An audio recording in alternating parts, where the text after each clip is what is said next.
Cerita diawali dengan memperlihatkan sebuah penjara di Rusia dengan seorang narapidana setinggi 2 meter lebih yang sedang menghajar napi lain hingga tewas, yang hal itu sengaja dibiarkan oleh para sipir karena memang itulah tujuannya, yang karena napi raksasa ini sulit dikendalikan, maka diperlukan beberapa sipir untuk dapat melumpuhkannya.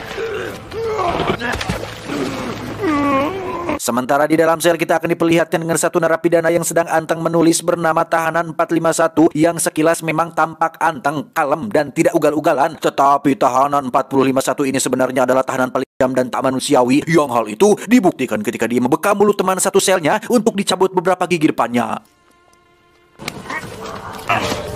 Dan inilah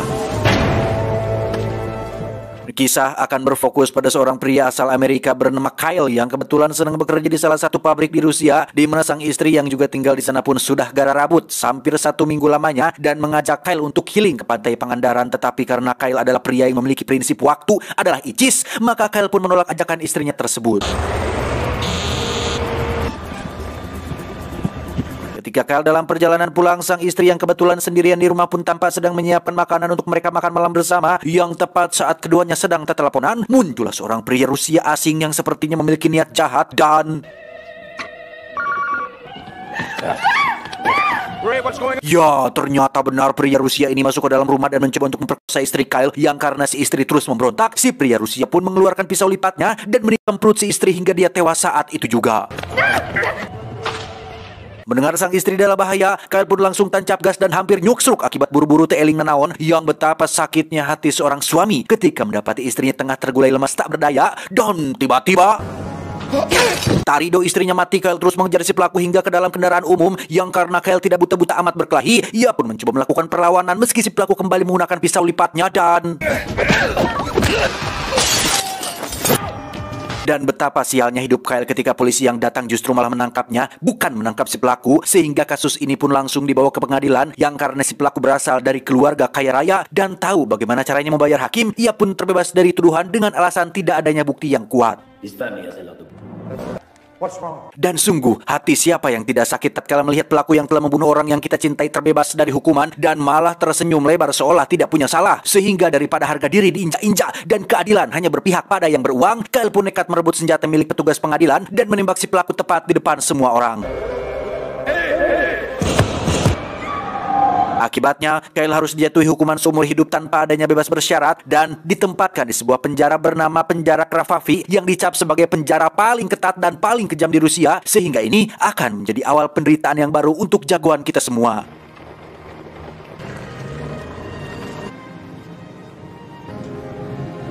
Tiba di penjara Kravavi, Kyle dan para tahanan baru pun dipersilakan untuk berbaris, yang di sini kita akan langsung diperkenalkan pada sang kepala sipir bernama Jenderal Husov. Ini bebenguknya yang menunjukkan satu tahanan yang mencoba kabur, dengkulnya ditembak dan diperlakukan layaknya binatang, yang di sini kita juga akan diperkenalan dengan seorang pemuda berusia 21 tahun asal Amerika bernama Billy, yang sangat disayangkan sekali di usia yang terbilang masih muda, dia harus sudah dipenjara dan harus sudah siap-siap liang taharolnya disikat oleh para tahanan senior yang ada di penjara ini. Selanjutnya, Kyle dan para tahanan baru pun diwajibkan menyerahkan semua barang berharga mereka, yang di situ ada seorang kepala penjaga galak bernama, kita panggil saja si kepala penjaga, yang meminta cincin kawin Kyle dilepaskan, yang tentu saja itu mendapat penolakan dari si Kyle, sehingga setelah Kyle mendapat perlakuan tidak menyenangkan dari kepala penjaga, ia pun masuk ke ruang kerapihan, yang karena rambutnya masih pendek, ia pun tidak diwajibkan bercukur. Berbeda dengan Billy yang rambutnya gondrong, penjaga langsung mencukur habis rambutnya. Sebelum dimasukkan dan ditentukan kamar selnya, para tahanan baru akan tidur dalam satu ruangan yang sama, di mana Kyle sempat melihat cincin kawinnya dipakai oleh si kepala penjaga dan tak bisa berbuat apa-apa karena di tempat ini dia tidak memiliki kuasa atas dirinya ataupun orang lain. Namun setidaknya Kyle berhasil menyelundupkan foto sang istri untuk sebagai pengingat bahwa tempat ini bukanlah di sini.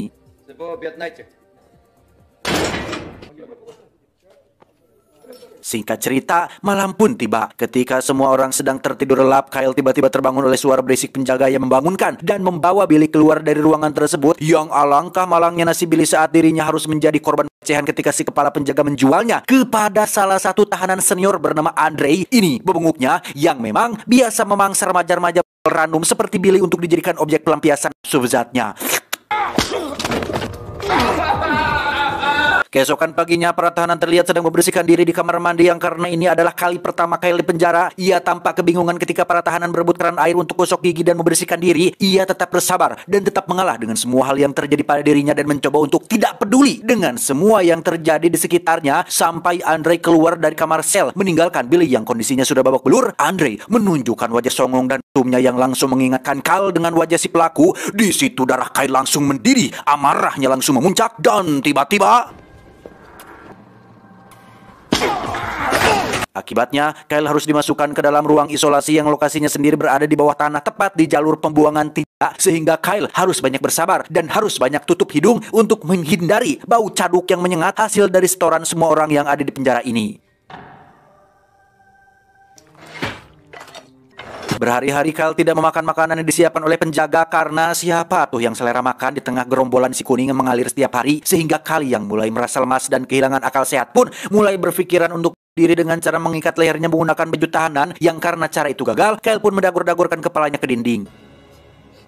Di tengah masa transisinya, Kyle mendapat seorang teman sesama penghuni ruang isolasi yang berada tepat di samping ruangannya. Entah siapa tahanan itu, tetapi Kyle berkali-kali menepuk dinding untuk supaya tahanan itu diam dan tidak teriak-teriak setiap malam. Yang tepat di saat bersamaan, muncullah seekor kupu-kupu yang kembali mengingatkannya pada sosok sang istri yang dulu sempat melarangnya membunuh binatang kecil ini. Sehingga Kyle yang mulai bisa berpikir jernih pun langsung mengambil semangkok bubur dan memakannya tanpa memperdulikan sekitarnya lagi.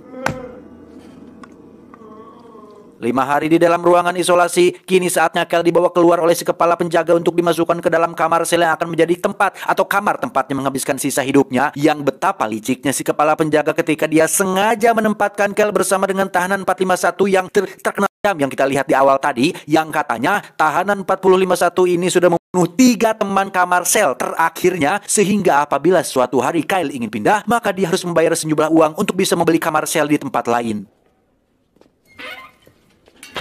Tanpa mengeluarkan sepatah kata pun, Kyle mencoba untuk tidak mengganggu atau menyapa tahanan 451 ini. Namun memang di ruangan yang sesempit ini, sulit untuk Kyle bisa bergerak leluasa. Bahkan untuk nyaduk sekalipun, ia harus ngeden tepat di depan si tahanan 451 yang sedang membaca buku ini.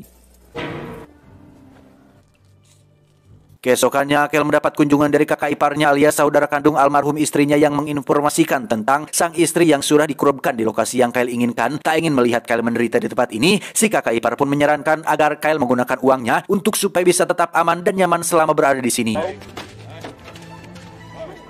Dengan dalih kedisiplinan dan pemanfaatan SDM, semua tahanan diwajibkan bekerja di luar penjara yang tentu saja hasil dari keringat mereka semua akan masuk ke dalam kantong pribadi Bapak Jenderal, di mana Kyle yang belum terbiasa kerja berat seperti ini pun sempat mengalami kelelahan sampai penjaga menyuruhnya kembali untuk bekerja. Kembali ke penjara tepat saat jam istirahat di lapangan, Kyle berkenalan dengan Billy yang langsung berterima kasih sudah sempat membogem bebenguk si Andre tempo hari. Yang di situ juga mereka berkenalan dengan satu tahanan berkursi roda bernama Malakai, yang katanya adalah tahanan yang bisa menyelundupkan benda apapun ke penjara dan tahu semua hal yang terjadi di tempat ini, di mana Malakai menyarankan agar Kyle untuk segera pindah sel karena akan sangat tidak worth it sekali apabila Kyle terus-menerus satu kamar dengan si tahanan 451 yang sadis itu. Malakai juga menjelaskan alasan kenapa para penjaga membiarkan si tahanan 451 tetap hidup adalah karena dia menjadi aset alias sumber uang untuk orang-orang seperti Kyle yang ingin pindah kamar, yang otomatis si kepala penjaga bisa meraup untung dari orang-orang yang takut satu kamar dengannya.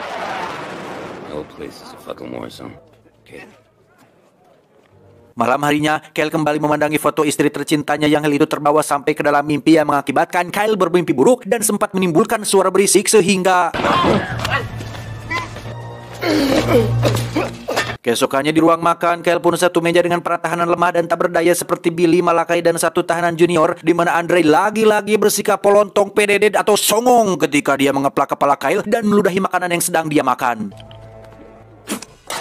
Ketika jam istirahat, diadakan sebuah acara bernama Sparka, sebuah acara duel semacam Fight Club yang sengaja diselenggarakan oleh si jenderal untuk membuat tahanan saling bertarung satu lawan satu. Dan lagi-lagi, acara ini didasarkan atau diadakan atas dasar uang karena si jenderal selalu melakukan judi bersama teman-teman jenderalnya dan pejabatnya dan menaruhkan semua uangnya kepada si Andre yang dianggap sebagai petarung paling jago saat ini.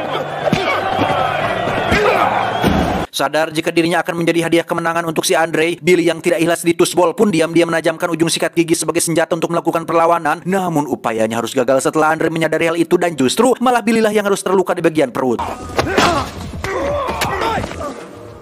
Keesokan paginya, Kyle lagi-lagi harus terlibat masalah ketika salah satu anggota gengnya si Andre ujug-ujug mendorongnya dan mengaku jika Kyle telah bersikap tidak hormat kepada mereka. Padahal mah naon atuh geura orang lagi antang-antang kerja malah diganggu. Alhasil, penjaga yang lebih memihak pada kelompok ini pun mempersilahkan mereka untuk menyelesaikan urusannya hingga Kyle harus menjadi bahan olok-olokan dan objek perpeloncoan mereka semua. Sialnya, Kylie yang tidak salah apapun justru malah harus kembali dimasukkan ke dalam ruang isolasi yang bau dan sesak dan kembali harus menepuk-nepuk dinding untuk sebagai tanda kepada tahanan yang ada di ruangan sebelah. 2 minggu berada di dalam ruang isolasi, Kyle kini sudah menjadi teman dari tahanan di sebelah yang tak seperti apa bentukannya karena keduanya hanya berkomunikasi melalui tepukan dinding yang di hari terakhir dirinya di sana akhirnya terungkap jika tahanan yang menjadi temannya selama ini adalah tahanan raksasa dengan tinggi 2 meter lebih yang sempat kita lihat di awal film tadi. Di hari pertama dirinya keluar dari ruang isolasi, Kyle lagi-lagi harus dibuat juet oleh si koplok Andre yang ujung-ujung menghadangnya sambil mengeluarkan kata-kata kasar. Untungnya Kyle tidak terpancing dan langsung masuk ke kamar selnya yang di situ Kyle nekat membaca salah satu buku milik si tahanan 451 dan... Saat jam makan siang, Andre tak puas-puasnya mengganggu Kyle yang sedang makan dengan tenang sehingga ketiga kesabarannya terus-menerus dipancing. Kyle yang mentalnya masih belum stabil pun langsung membogam membenguk si Andre hingga dia harus kembali dimasukkan ke dalam ruang isolasi. Tepat saat Kyle sedang menjalani kurungannya, di luar terjadi sebuah insiden ketika mobil milik petugas meledak terkena ranjau darat yang hal itu langsung dimanfaatkan oleh Billy dan napi lain untuk kabur tetapi... Ya, alih-alih ingin terbebas dari mimpi buruk, Billy harus kembali ditangkap oleh si kepala penjaga yang semakin kejam dengan menjualnya pada setiap tahanan yang membutuhkan penjelasan. Sementara Kyle sendiri nampak mulai menunjukkan tekad kuatnya dengan melatih fisiknya sampai batas atau limit tertentu untuk membuat dirinya menjadi lebih kuat.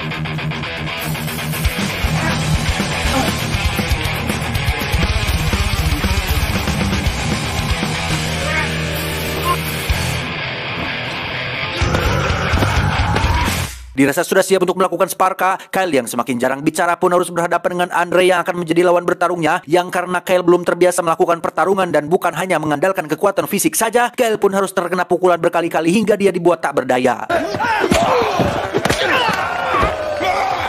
Pada satu titik, Kyle yang sudah tidak bisa berpikir jernih pun berhasil membuat Andre terjatuh dan melakukan serangan yang sebenarnya ilegal, yakni menggigit leher si Andre hingga uratnya putus dan sudah pasti mati. Mamam setekoplok. Yang momen ini seketika membuat semua orang terdiam sejenak menyaksikan sosok Kyle yang berubah menjadi seperti monster.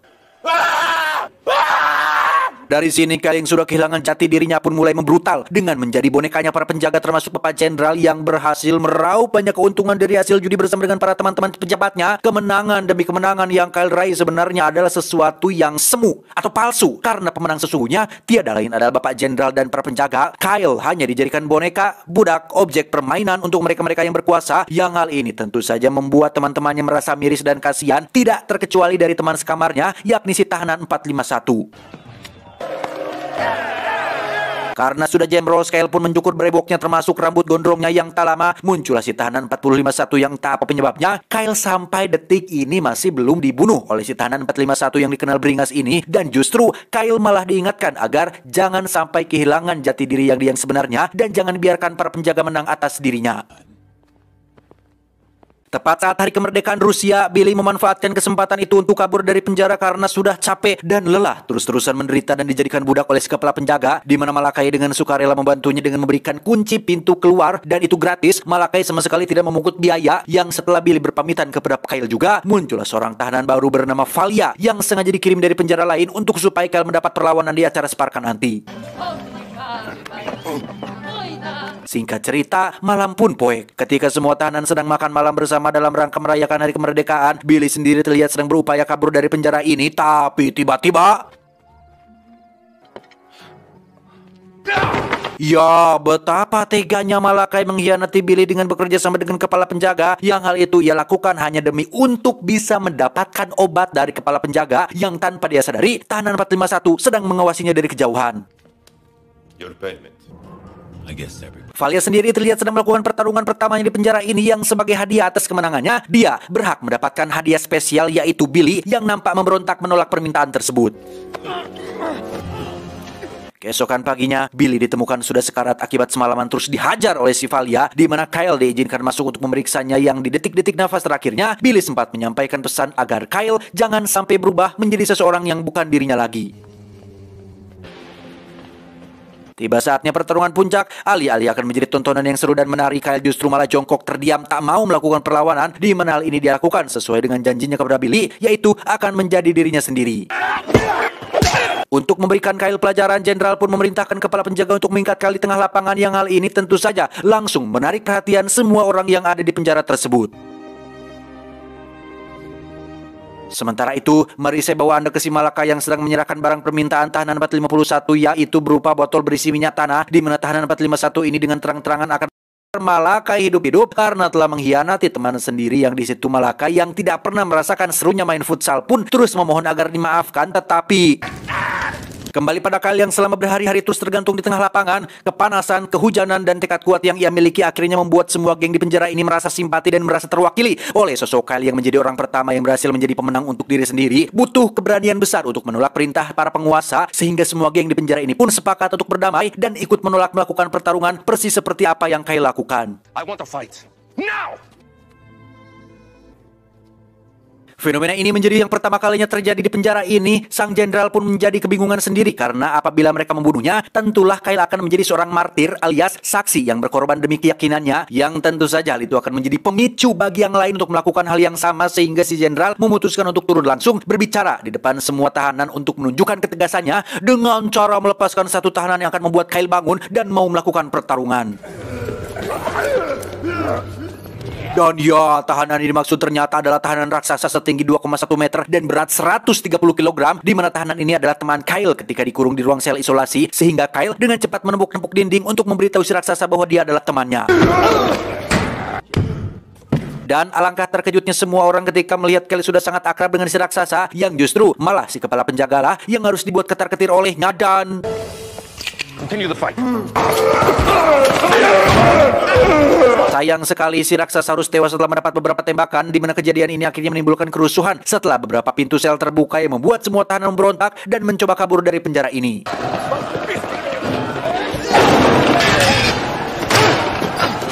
Ketika semua tahanan sedang sibuk dalam kerusuhan, Kyle dan tahanan 451 pun terlihat sedang duduk berdua di tempat sepi, yang di sini akhirnya terungkaplah alasan kenapa dia tidak membunuh Kyle adalah karena Kyle merupakan orang pendiam yang tidak banyak omong. Tahanan 451 ini sangat benci sekali dengan orang yang banyak cakap dan membual tentang hal-hal omong kosong. Itulah penyebab kenapa dia membunuh 3 teman kamar terakhirnya. Namun karena sejak pertama kali datang, Kyle tidak pernah bersuara kecuali hanya sedang medut di toilet, ia pun membiarkan Kyle tetap hidup, dan sekarang dia justru dengan sukarela akan mengeluarkan Kyle dari penjara asalkan Kyle mau membawa serta bukti-bukti kebobrokan si penjara di si jenderal di penjara ini.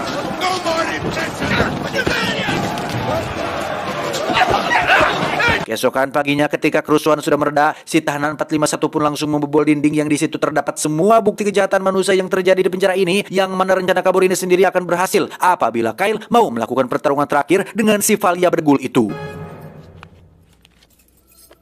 Dengan fakta bahwa Kyle mau bertarung lagi, otomatis dia sudah tidak dianggap sebagai martir alias sudah tidak ada gunanya lagi, sehingga kalah atau menang dari Valia, Kyle tetap akan dihabisi. He is no longer a martyr. Pertarungan pun berlangsung sengit dengan keduanya yang sama-sama menunjukkan kehebatan masing-masing, yang karena tekad Kyle lebih kuat dan terarah, ia pun berhasil mendapatkan kesempatan untuk mematahkan lengan si kanan si Valia, dan tak terima dikalahkan dengan mudah, Valia yang curang pun mengambil pisau dari dalam sepatunya dan justru tak sengaja menikam bosnya sendiri yang pernah satu kali menginjak harga diri Kyle, yang dari sini Kyle langsung memberikan serangan terakhir yang khusus dipersembahkan untuk Billy. Setelah pertarungan selesai, kepala penjaga langsung membawa Kyle menuju parkiran mobil tamu, yang ketika dia akan dieksekusi, tiba-tiba ya, muncullah tahanan 451 yang langsung menumbangkan si kepala penjaga, di mana Kyle langsung mencumpal mulutnya menggunakan pak hasem dan menarik tubuhnya tepat di bawah mobil yang sedang didongkrak, dan tahanan 451 pun menyerahkan semua bukti kejahatan si jenderal agar Kyle mau memberitahu masyarakat tentang betapa tidak sehatnya sistem di penjara ini, yang karena tahanan 451 sudah menumbangkan salah satu teman si jenderal, Kyle pun hanya tinggal memakai seragamnya dan pergi keluar dengan berpura-pura menjadi pejabat. Setelah Kyle berhasil keluar, tahanan 451 pun diam-diam masuk ke dalam ruangan pribadi si jenderal, yang di situ beliau terlihat sangat amat ketar-ketir oleh kemunculan si tahanan 451 yang memiliki perawai menakutkan, yang karena jenderal terlalu banyak omong, tahanan 451 pun mencabut semua giginya hingga beliau tewas saat itu juga. Get out! Setelah semua selesai, Kyle akhirnya bisa menghirup udara bebas dan tinggal menyerahkan semua bukti ini kepada orang yang tepat, dan tak lama sekitar 3 bulan setelah buktinya diserahkan, penjara Kravapi yang dikenal ketat dan kejam pun langsung ditutup untuk selama-lamanya. tamat, ending yang cukup mengadrenalinkan. Sudah berkali-kali nonton film ini tapi adrenalin yang dirasakan masih tetap sama. Memang sih film-film berbau penjara seperti ini selalu seru dan selalu mengundang emosi yang menonton, yang awalnya lemah berubah menjadi sosok yang kuat dan ditakuti. Tema cerita seperti ini selalu bisa memancing hormon-hormon kebrutalan yang ada di dalam tubuh kita semua. Nah, pesan yang bisa kita ambil dari film ini adalah salah satu hal tersulit dalam hidup adalah tetap menjadi dirimu sendiri ketika semua orang berusaha mengubahmu menjadi orang lain. Saya John tidak pakai wig mengucapkan terima kasih dan sampai jumpa di video selanjutnya. Adios. Kulubhui Italia. Wow, wow, wow.